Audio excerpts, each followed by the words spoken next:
الحمد لله رب العالمين الصلاة والسلام على خاتم النبيين وعلى آله وصحبه أجمعين أما بعد فأعوذ بالله من الشيطان الرجيم بسم الله الرحمن الرحيم قال الله تعالى في سورة الأعراف فأرسلنا عليهم الطوفان والجراد والقمل والضفادع والدم آيات مفصلات فاستكبروا وكانوا قوما مجرمين۔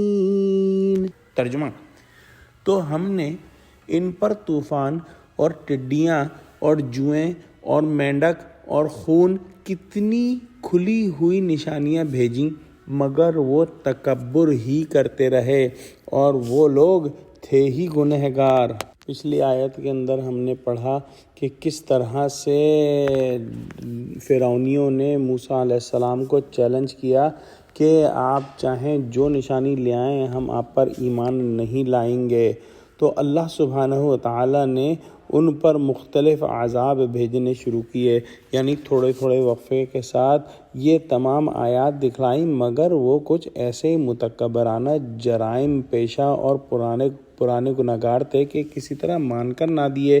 سعید بن جبیر سے منقول ہے کہ جب فرعونیوں نے موسیٰ علیہ السلام کے مطالبے پر بنی اسرائیل کی آزادی کو تسلیم نہ کیا تو حق تعالیٰ نے بارش کا طوفان بھیجا، جس سے کھیتوں وغیرہ کی تباہی کا اندیشہ پیدا ہو گیا۔ آخر گھبرا کر حضرت موسیٰ سے درخواست کی کہ تم اپنے خدا سے کہہ کر یہ بلائے طوفان دور کرا دو تو ہم بنی اسرائیل کو آزادی دے کر تمہارے ساتھ روانہ کر دیں گے۔ موسیٰ علیہ السلام کی دعا سے بارش بند ہو گئی اور بجائے نقصان کے پیداوار بہت کثرت سے ہوئی۔ فرعونی جو تھے وہ عذاب سے بے فکر ہو کر اپنے عہد پر قائم نہ رہے۔ تب اللہ سبحانہ وتعالیٰ نے تیار کھیتوں پر ٹڈی دل بھیج دیا، جیسے دیکھ کر پھر گھبرا گئے کہ یہ نئی آفت کہاں سے آ گئی۔ پھر موسیٰ علیہ السلام سے دعا کی، درخواست کی اور پختہ وعدے کیے کہ اگر یہ عذاب ٹل گیا تو ہم ضرور بنی اسرائیل کو آزاد کر دیں گے۔ جب یہ عذاب بھی اٹھا لیا گیا تو پھر مطمئن ہو گئے اور سب وعدے فراموش کر دیے۔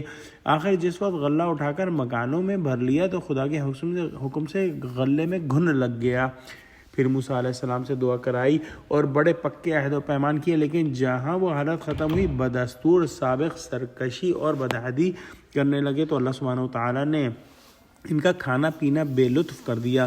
مینڈک ہر طرف پیدا کر دیا اور اس کثرت سے پیدا کر دیا کہ ہر کھانے اور برتن میں مینڈک نظر آتا تھا۔ جب بولنے یا کھانے کے لیے منہ کھولتے تو مینڈک جو ہے وہ چھلانگ لگا کر منہ تک جا پہنچتا تھا، اور ویسے بھی اس جانور کی کثرت نے رہنا سہنا مشکل کر دیا تھا۔ ادھر پانی کے لیے جو پانی لینا چاہتے تھے وہ خدا کے حکم سے برتنوں میں یا منہ میں پہنچ کر خون بن جاتا۔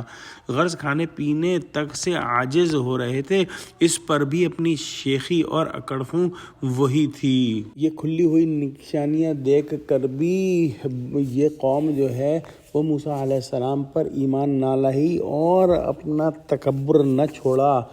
دعا کرتے ہیں کہ اللہ سبحانہ وتعالی ہم کو قرآن کا فہم عطا فرما، ہم کو سچوں سے جوڑے اور صراط مستقیم پر قائم فرما دے، آمین۔ وآخر دعوانا الحمد للہ رب العالمین۔ السلام علیکم ورحمۃ اللہ وبرکاتہ۔